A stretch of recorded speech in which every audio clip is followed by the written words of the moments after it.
Et bonjour et bienvenue pour une nouvelle vidéo sur la chaîne, ici le figurant du fond, et aujourd'hui c'est une vidéo bonus. On va faire une tier list des personnages de Dr Stone de la saison 1 et uniquement de la saison 1. Donc je n'ai pas encore vu les 3 prochains épisodes, donc le début de la saison 2. Donc ça va être vraiment un peu une conclusion à cette saison 1 que j'ai adoré, et il y a énormément de personnages que j'ai vraiment beaucoup aimé. Donc j'ai hâte de décrypter un peu ça avec vous. Voilà. Donc on est parti, si vous êtes chaud. N'hésitez pas aussi à le faire de votre côté, je vous mettrai le lien de la tier list en com ou en description, sûrement dans les deux. Donc n'hésitez pas à aller le faire de votre côté et à me dire voilà, s'il y a des différences, si vous êtes d'accord sur certains points.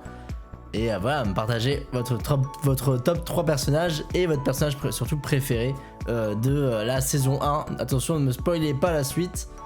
Voilà, on va garder la surprise de la suite. Allez, c'est parti.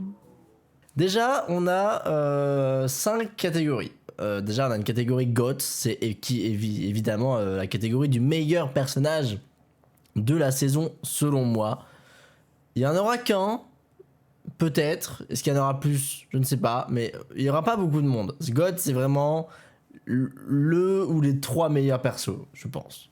Ensuite, il y a les indispensables, c'est-à-dire que sans eux, la saison ne vaut pas la même chose. Sans eux, l'impact n'aurait pas été le même. Sans eux, Senku serait peut-être décédé. Sans eux, on n'aurait pas autant eu de moments marquants. C'est les indispensables, que ce soit dans leur utilité ou dans leur impact dans l'histoire. C'est vraiment les meilleurs. Comment dire, que j'ai très hâte de mettre des personnages dans cette catégorie.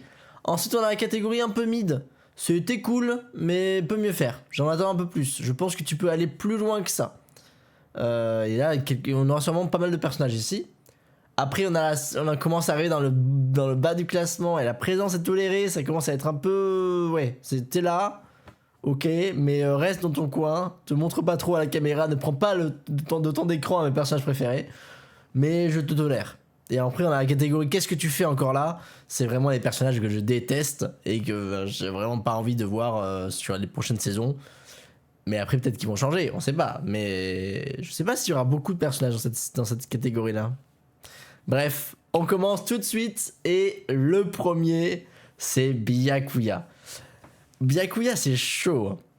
Donc le papa de Senku, il est au minima indispensable. Est-ce qu'il est en GOAT? J'ai envie de dire un peu.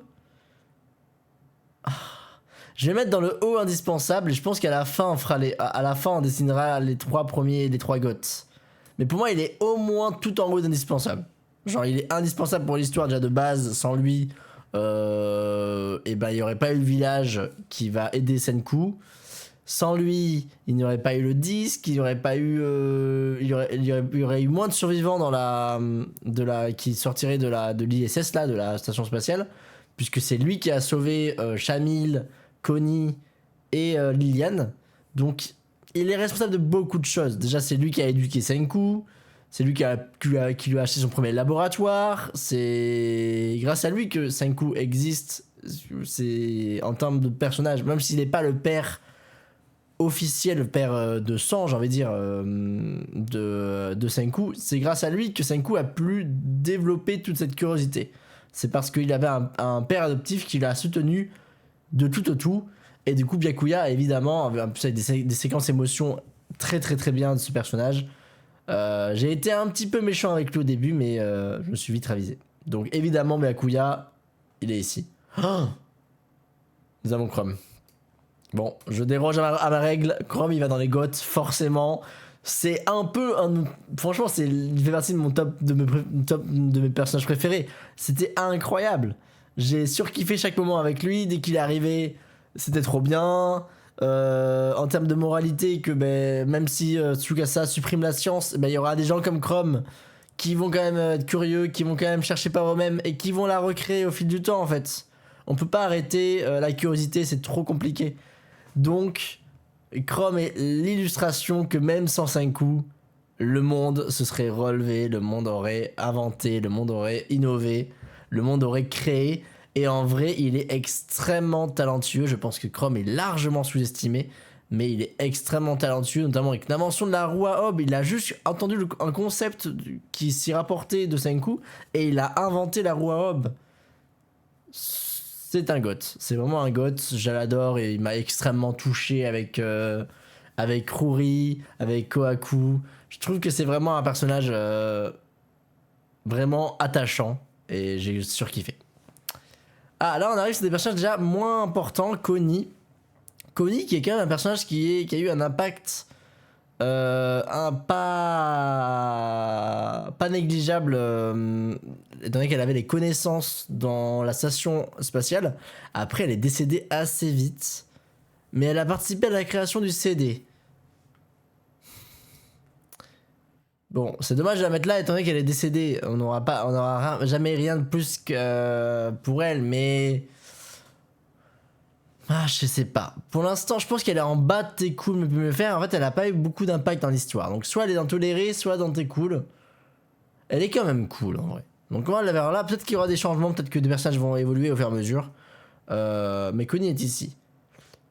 Moi, je mettrais Dahlia au-dessus de Connie. Dans le sens où elles sont tous les deux assez secondaires. On les voit très très peu. Mais Connie est décédée malheureusement plus vite. Et Dahlia, elle a donné son diamant de sa bague de fiançailles pour faire pour pouvoir graver dans le CD. Derrière, ils ont risqué leur vie avec son copain Yazol. Je sais plus comment il s'appelle, excusez-moi. On va le mettre avec elle. Les deux pour moi sont... Ils ont donné leur vie, ils ont mis leur vie en jeu pour aller essayer de sauver Connie, chercher des médicaments, alors qu'ils savaient très bien qu'ils avaient des grands risques de ne pas supporter le voyage. Ils ont mis leur vie en jeu. Franchement, grotesque. Franchement, très très bon personnage. Ils sont pas indispensables dans le lore, étant donné que pour l'instant, ils n'ont pas eu énormément d'impact, à part le CD. Donc c'est quand même un très bon impact, mais je me demande si on va pas avoir des répercussions sur eux deux, parce qu'on les a pas vus mourir en théorie. On les a vus dans une tempête alors qu'ils étaient sur le bateau, donc ils ont très bu mourir d'un naufrage à ce moment-là. On sait pas s'ils ont atteint le continent. Ils ont peut-être atteint le continent, ils ont peut-être pas pu y retourner, faire le chemin inverse. Donc je sais pas. Je sais pas si on les verra plus tard ou pas. C'est fort probable que non, mais c'était quand même des excellents personnages. Voilà, franchement, ils ont risqué leur vie. Et c'est pas rien. C'est pas rien. Gen, Asagiri Gen. En vrai, Gen, il est minimum indispensable, encore plus que Bakuya. Ou alors c'est le GOAT. Franchement, je pense que Gen, il a gagné sa place de GOAT. Hein. Il a risqué sa vie pour mentir en mentant à Tsukasa au profit de Senku. Il est revenu, il a aidé Chrome à battre Magma. Derrière, il a supporté le village de la science en l'infini. Il a fait le cadeau il a deviné la date de naissance de Senku. Il a fait le cadeau d'anniversaire de Senku. En vrai, il a gagné sa place en GOAT. Il est en dessous de Chrome, mais il a gagné sa place en GOAT. C'est... Waouh. Gen, en fait, la première fois que je l'ai vu, j'étais en mode... Ouais, design, je sais pas trop. Ouais, c'est un menteur, quoi. Et j'ai appris à l'aimer. Chrome, je l'ai aimé dès le début. Je l'ai très vite aimé et j'ai très vite accroché au perso.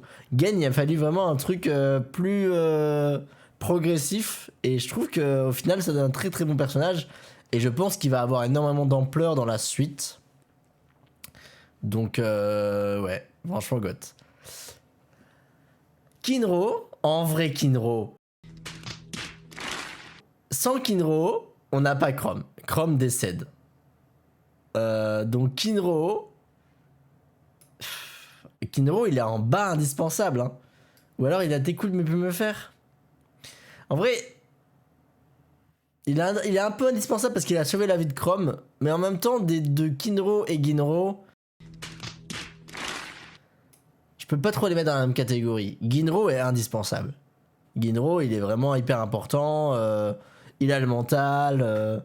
C'est un des plus gros guerriers de notre équipe. Non, franchement, Ginro, je trouve que Kinro est un peu en dessous de Ginro. Non, Ginro est un peu en dessous de Kinro. Alors K, c'est dur, donc K, Kinro, donc il est plus... Ok. Et G, c'est un peu moins vénère, donc il est plus chill, donc c'est Ginro. Ok. J'essaie de me servir de vos astuces, hein, c'est pas évident. Bon, je pense que je vais laisser comme ça, même si en vrai, Ginro peut-être finira ici plus tard, mais parce qu'il y a quand même un fossé entre Ginro et Dahlia, en termes d'importance. Omura pour moi, c'est t'es cool mais peut mieux faire. Genre, elle est cool, elle a une super première présence, super première scène, voilà, elle a un impact, elle est dangereuse. C'est un énorme atout de l'Empire de Tsukasa, mais on n'en a pas vu assez. On sait pas trop grand chose. On sait pas les répercussions qu'ils ont eu avec la Baba Papa. On sait pas ce qu'elle a rapporté à Tsukasa. Mais je pense qu'Omura, elle va avoir une importance significative dans la guerre. Et en parlant de la guerre, on a forcément Yoga. En vrai, Yoga, c'est au-dessus d'Omura. Pour moi, je pense qu'il est indispensable dans le sens où Tsukasa, il doit améliorer son royaume. Il est là pour réveiller les gens, choisir qui réveiller, instaurer une autorité. On voit que le charisme de Tsukasa est nécessaire d'être là-bas. En fait, il doit être dans son royaume pour l'améliorer. Et du coup, il fallait nécessairement quelqu'un pour aller faire les pourparlers, pour aller être la tête conquérante, la tête d'exploration, la première ligne. Et Yoga fait très bien son rôle et je trouve qu'il est quand même très très très indispensable au fonctionnement de la saison. Donc après, il y a clairement peut mieux faire. Je pense que Yoga, ouais, il hésite, il est soit là, soit là. Je vais le mettre là pour l'instant. Je pense qu'il est plus important que Ginro, qui est plus anecdotique, même s'il a sauvé la vie de Chrome, hein, on oublie. Mais ouais. Yoga, je pense que je le mets au-dessus de Ginro pour l'instant. Mais peut-être que plus tard. Kazeki, en vrai, Kazeki, il mériterait un GOT. Hein. Mais le problème, c'est que j'ai dit que je mettais pas un milliard de GOT. Je pense qu'à la fin, on va devoir trier les GOT. Mais il est au moins en haut. Enfin, c'est le personnage le plus indispensable. Je pense que de tous les persos qui sont pas en GOT, c'est le perso le plus indispensable. Sans lui, il aurait fallu 20 ans à Senku pour réussir. Franchement, ça aurait pris des années. D'arriver à faire les fioles en verre, arriver à faire l'espèce de cycle de centaure de verre qu'il a fait à la fin pour le téléphone. Franchement, c'était une dinguerie. Il a participé à la Roi Hob, il a participé à la machine à Barbe Papa, il a participé au sabre, il a participé au verre, il a participé à énormément de choses. Franchement, Kazeki, grotesque. En plus, émotionnellement, il m'a quand même. Enfin, les derniers épisodes de la saison, j'étais pas bien, hein, et il m'a touché avec son petit cœur de papy un petit peu mis à l'écart. Franchement incroyable. Kazeki, il mérite sa rôle d'indispensable et en vrai, il mériterait peut-être dans GOT, mais le problème, c'est qu'on commence à avoir beaucoup de personnages en GOT. À la rigueur, je pense que ça se tape avec Gen. Pour l'instant, je vais mettre Gen avec Kazeki. Et à la fin, on choisira qui ira en GOT. Chrome est en GOT de façon objectivement, il est tout de suite en GOT. Il n'y a pas de question à se poser. Mais les deux autres, pour le top 3, ça va évoluer avec la suite. Kohaku est un personnage extrêmement indispensable, encore plus... alors, Byakuya a un impact incroyable avec Senku, c'est sûr. Donc ça se tape avec Byakuya, mais sans Kohaku, Ruri serait morte. Et si Ruri est morte, on n'a pas les comptes, on n'a pas l'histoire de Senku, on n'a pas donc l'histoire que Byakuya, enfin le conte sur Senku de Byakuya, donc on sait pas pour l'ISS, donc on sait pas pour le disque, donc on perd toute la musique en fait, on perd énormément de choses. Kohaku en fait, indirectement, elle a sauvé beaucoup de choses. Après, derrière, elle a sauvé ce que Byakuya avait commencé à instaurer. Donc je pense qu'elle est derrière Byakuya, de façon officielle. En fait, il y avait, si il n'y avait pas Kohaku, il y avait quand même une chance que Senku tombe sur les infos de Byakuya, alors que sans Byakuya, il n'y avait aucune chance de tomber dessus. Donc je pense que c'est mieux dans cet ordre-là. Mais clairement, Kohaku, incroyable personnage. La guerrière la plus puissante du village. Hein. Elle est au-dessus de Magma, au-dessus de Kinro. Vraiment, c'est la plus puissante. Rapide, technique, efficace, forte. Dinguerie. En plus de ça, voilà, elle a sacrifié son rapport avec son père pour protéger sa sœur. Franchement, elle a sacrifié tellement de choses. Tout pour donner tout pour Uri. Et ça, franchement, il faut pas lui enlever. Bon, toi et moi, je pense qu'on sait exactement ce qu'il risque d'arriver ici. Donc on va jouer à un petit jeu. Si jamais tu penses que je vais me chier sur le nom du prochain personnage, tu mets pause sur la vidéo et tu commentes patate. Par contre, si tu penses que je vais avoir raison et que je vais trouver le nom de ce perso, tu commentes potiron. Allez, bonne chance.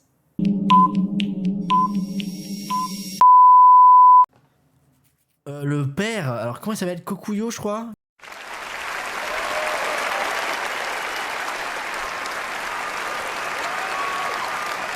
Kokuyo, je crois.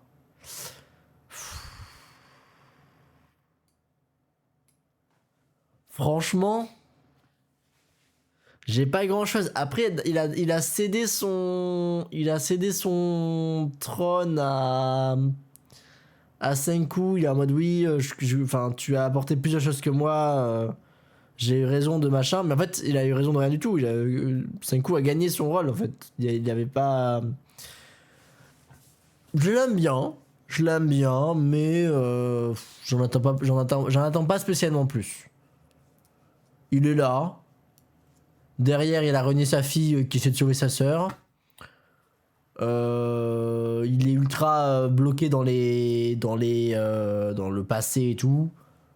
Bon. Il est toléré. Il est là, il me dérange pas. Mais prends pas trop de temps à l'écran. Voilà. Liliane Wenberg, je crois qu'il s'appelle. En vrai, indispensable, je sais pas. Mais clairement, t'es cool. Est-ce qu'elle est au-dessus de tout ça? Je pense en vrai. Je pense parce que c'est la deuxième personne la plus importante de la station spatiale avec Byakuya. Derrière, elle va transmettre la musique aux nouvelles générations. Elle transmet sa voix qui passe à travers 3700 ans. Derrière, c'est aussi des personnes qui a le plus tenu avec Byakuya. Elle transmet les contes. Non, en vrai, Liliane, il faut lui rendre son mérite. Elle a un impact important quand même. Notamment sur la santé, enfin sur le mental de Byakuya. C'est parce qu'ils étaient encore deux qu'ils ont pu aller aussi loin. Elle est décédée assez vite, hein. Mais largement après Connie et Shamil. Donc en vrai, je pense que ça a été un moral support important. Et c'est grâce à sa réflexion que Byakuya s'est dit ok, il faut que je transmette des informations. C'est parce qu'elle s'est dit c'est triste que les œuvres comme Mozart, comme machin, vont se perdre à travers les millénaires. C'est affreux, c'est triste. Et du coup, c'est ça qui a donné l'idée à Byakuya de faire les contes, il me semble. Donc en vrai, elle a un impact important. Magma, au début, c'était en qu'est-ce que tu fais encore là? Puis la présence est tolérée. Et en vrai, à la fin, je trouve que il est cool. Je trouve qu'il est cool.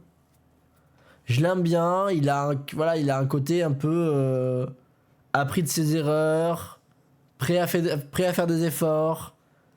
En fait, c'est grâce à l'épisode de la grotte. Sinon, il serait là. Début épisode de la grotte, il serait là. Et avec tout ce qu'il fait ensuite, il est là. Je l'aime bien. En vrai, je l'aime bien. Franchement, je l'aime bien. Je vais pas être trop méchant. Est-ce que je l'aime? Non, en vrai, est-ce que je le mettrais pas ici? Je trouve que ceux-là ont quand même un impact plus beau que Magma pour l'instant. Donc à voir par la suite. Après, il a eu plus de temps à l'écran, il a une plus grande rédemption. Je vais le laisser ici quand même.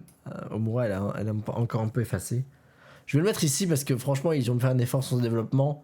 Je pense il a encore matière à être intéressant. Bon, Mantle, voilà. Hein. Est-ce qu'il y a besoin de dire quelque chose d'autre? Je pense pas. Je pense pas. Ruri est indispensable. Alors, où elle est dans les indispensables? Elle est avec sa sœur, je pense. Je préfère Kohaku. Mais pour moi, les deux sont autant indispensables et sont très très très importantes. Donc en vrai, Ruri, elle a tous les comptes. Elle a la passation de temps. Il y a un amourette avec Chrome. Non, en vrai, elle n'a pas été encore beaucoup développée, mais je pense que dans le futur, ça va être le cas. Et en vrai, elle a un impact. En fait, sans elle, ils auraient pas du tout avancé autant. Il y aurait pas eu. Chrome n'aurait peut-être pas été autant motivé à récupérer les cailloux et les minéraux du coin. La passation des comptes, donc c'est lié à Byakuya, évidemment, c'est elle l'actrice, enfin, c'est elle le lien de cohésion avec les comptes de Byakuya à l'époque de Senku. Donc, elle a un impact important. Senku, c'est évidemment un GOT. Là, ça se bat entre les deux. C'est évidemment un GOT. Personnage central de la série. Intéressant, drôle, parfois touchant, parce que c'est un personnage un peu qui ne montre pas ses émotions, mais voilà, quand il les montre, bah, c'est d'autant plus efficace en fait. C'est quelqu'un qui restreint ses émotions. Il montre pas quand il est faible. Et quand il l'est vraiment, et quand il le montre à nous, spectateurs, on a l'impression d'être vraiment dans un moment d'intimité. Genre, on voit le cœur du perso. Et donc, je trouve touchant. Derrière, évidemment, l'un des personnages d'animé les plus intelligents de tous les animés que j'ai vus. Franchement, il va se taper avec des Light Yagami, avec des personnages extrêmement intelligents, en fait. Parce qu'il a une quantité de connaissances. Je crois qu'il a 17 ans, je crois qu'il a 16-17 ans, je sais plus. 15, il a 15 ans au tout début. Au tout début, il a 15 ans. Mais du coup, il doit avoir 16-17 ans, là, on en est à peu près. La quantité d'informations que ce gars a emmagasiné et a retenu dans sa mémoire, c'est un délire. Il sait tout, que ce soit la physique, les maths, la biologie, la chimie, l'histoire. C'est dingue. Que ce soit dans le domaine de l'armement, dans le domaine des médicaments, dans le domaine culinaire, dans le domaine de l'innovation, les différentes inventions, les matériaux et tout, il a une connaissance, mais c'est un délire. Et il a un mental de fou. Est-ce qu'on rappelle encore une fois qu'il a compté des milliards de secondes pendant 3700 fucking années? Franchement, je pense que c'est l'un des personnages les plus intelligents de tout manga confondu. C'est un délire. Il va se taper vraiment dans les persos les plus intelligents. Donc ouais, clairement, Gotesque. Chamil, il a un impact plus que les deux là, plus que les trois là. Je me demande s'il a un impact autant que... En fait, je pense que ça va se taper avec Liliane. Parce que derrière, c'est lui qui a créé le CD, il a créé des choses, c'est la tête du groupe, l'intelligence du groupe. Je pense qu'il vient se taper avec Liliane, en vrai. Je pense qu'ils sont bien ensemble. En fait, c'est les deux opposés qui ont permis à Byakuya d'être ce qu'il est. Liliane l'a soutenu, Chamil était un peu le contrepoids qui des fois le mettait, voilà, c'était un peu l'adversaire qui a permis à Byakuya d'être encore meilleur.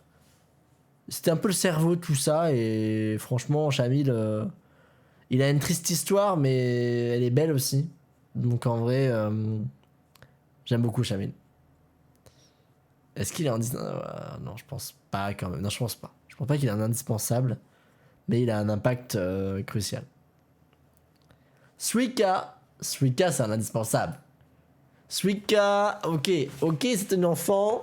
Elle a pas un impact drastique dans l'histoire.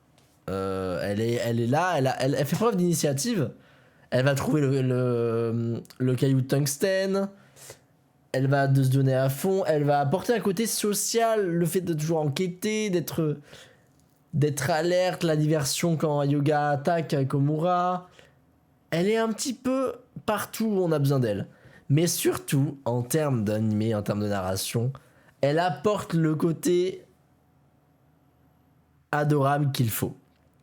En fait, dans ce groupe-là, il manquait un côté adorable et Suika, il sert ce côté-là parfaitement. C'est-à-dire qu'elle n'est pas non plus un personnage juste mascotte. Elle a quand même un impact dans l'histoire et en même temps, elle est touchante. Et en même temps, moi, forcément, étant quelqu'un de myope assez vénère, son personnage m'a touché. Clear World, c'est un de mes épisodes préférés. Et grâce à Suika, grâce à cette thématique-là. Et du coup, c'est un personnage qui m'a touché. Donc pour moi, il est très important et je le mets derrière Rory et Kohaku avec Kinoro parce que c'est un personnage que j'aime beaucoup. Voilà, on arrive sur le trio du début. Tsukasa est indispensable. Il est indispensable, il est peut-être ici. Parce qu'il a un impact important, Tsukasa. Je vais le mettre ici. C'est l'adversaire, c'est l'objectif, c'est ce qui contraint Senku à tout faire, à faire ce qu'il est en train de faire. Il a tué Senku, déjà de base. Il a tué Senku, bon Senku a survécu, mais le danger, l'ampleur dramatique à Tsukasa, c'est un truc de fou. Pour vous dire, on ne le voit plus à partir de 5 ou 6 épisodes. On arrête de le voir. Donc pendant quasiment 18 épisodes, on ne le voit plus, on le voit par-ci par-là, des petites scènes, des petits machins un peu rapides. On le voit pas, il agit pas en l'encontre de nos personnages principaux. Il est dans son coin et pourtant il a un impact dramatique et tout ce qui est fait par Senku est lié de près ou de loin à Tsukasa. Tout ce qu'il fait, c'est pour affronter Tsukasa qui n'est même pas présent. C'est-à-dire l'ampleur, l'ombre que projette ce gars. Donc clairement, pour moi, il est ici. Il est ici, il est hyper important. Ouais, franchement, incroyable. Ah là, on arrive sur des points compliqués. C'est Taiju et Yuzuriha. Et ben, c'est compliqué étant donné qu'on n'a pas eu beaucoup de temps avec eux au final. On les quitte très très vite, en même temps que Tsukasa. Les deux sont en indispensable, je pense. Tsukasa, Yuzuriha, je vais peut-être la mettre en t'es cool mais plus me fier, tout en haut. Parce que elle a un impact important. Elle est là avec Taiju, elle est la personne qui peut le raisonner aussi. Mais ah non, je voulais le sortir de là, ok. Mais pour l'instant, on n'a pas vu grand chose de ses compétences et tout. Je pense qu'on en verra bien plus avec la saison 2 et la saison 3.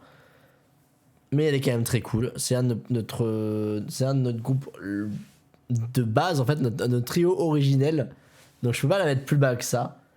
Et Taiju, j'ai envie de dire qu'il est pas loin d'ici en fait. Hein. Parce que même pareil, il a pas été là longtemps, mais c'est grâce à lui que Senku est en vie. On s'en souvient, on oublie très vite ça. C'est grâce à lui, c'est celui qui a affronté Tsukasa en premier, qui a fait mur avec son corps.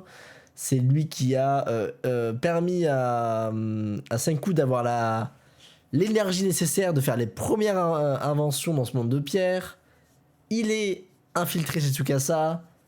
Il est fort, il est résistant. C'est le meilleur ami de Senku. Il a un impact non négligeable. Il a eu un peu plus de temps d'écran que Yuzuriha, ce qui fait qu'il est un peu plus au-dessus. On a vu ses compétences déjà. Il a un impact non négligeable. Et je sais pertinemment qu'il va être important dans la suite, forcément. Donc pour moi, il est ici juste après Tsukasa, parce qu'évidemment Tsukasa a plus d'impact. Peut-être qu'il serait, voilà, voilà, il se bat avec Kohaku et Ruri, avec les deux sœurs, parce qu'elles sont extrêmement importantes aussi. Mais j'ai envie de le mettre là parce que j'ai envie de voir plus et je sens qu'il va être incroyable. Maintenant qu'on a fait ça, qui est notre troisième GOAT? Là, en vrai, en ordre de personnage, je pense que mon personnage préféré, c'est quand même Senku. Puis c'est Chrome, parce que Chrome, c'est mon bébé. Et ensuite, il y a l'un de ces trois-là, en fait. Il y a Gen, Kazeki ou Byakuya. Et à la base, j'allais mettre Gen ou Kazeki, mais en vrai, est-ce que ce serait pas Byakuya qui a un impact? Plus j'en parle, plus je me dis que l'impact de Byakuya est fondamental en fait. Il est à l'origine de tout. De tout. Il est à l'origine de la passion de Senku. Il est à l'origine de la... En fait, il est à l'origine de la passion de Senku, le personnage principal qui est dans mon top 1 de mon GOT. Il est à l'origine de la curiosité et de la recherche de pierre de Chrome qui est top 2 dans mon GOT. Il est à l'origine de fou malade en fait. Sûrement qu'il y a un compte sur l'artisanat qui a permis à Kazeki d'en être là où il est actuellement. Voilà, sûrement qu'il y a... Voilà, il est lié au compte par rapport à Ruri et du coup lié à Kohaku. Il est lié aux comptes qui ont bercé Suika, Kinro, Ginro, Magma. Il est extrêmement important. Il a un impact notamment avec Kokuyo aussi. En vrai, je trouve que mon top est bien là. 1, 2, 3. Et derrière ça se tape là. Ouais, je pense que les deux ils sont à égalité. Hein. Les deux sont à égalité. Hein. Mais en termes de indispensable, je pense que je mets quand même Kazeki devant. Parce qu'il est plus indispensable. Dans la catégorie indispensable, il est vraiment indispensable. Pour le coup, il n'y a pas de machin. Alors que Gen, on peut faire sans. En tant que spectateur, on serait très triste de ne pas avoir Gen. Parce que c'est un facteur humoristique énorme. Mais Kazeki est encore plus indispensable. Donc je pense que là, l'ordre est pas mal en vrai. Je trouve que l'ordre est pas mal. Peut-être que Taiju est un peu haut, étant donné qu'on n'a pas vu grand chose, mais je l'aime bien. Donc il va rester là. Liliane, Chamil, Yoga, on en a vu un peu, mais c'est se battre quoi. C'est globalement c'est la fin de son intérêt, de son intérêt. Ginro est peut-être un peu bas. Hein. Est-ce que je mettrais pas Ginro quand même ici? Je vais mettre Ginro ici. En vrai, je l'ai peut-être un peu baissé. Et pareil, Magma. Est-ce que j'ai envie de voir plus de Magma ou plus de Yoga?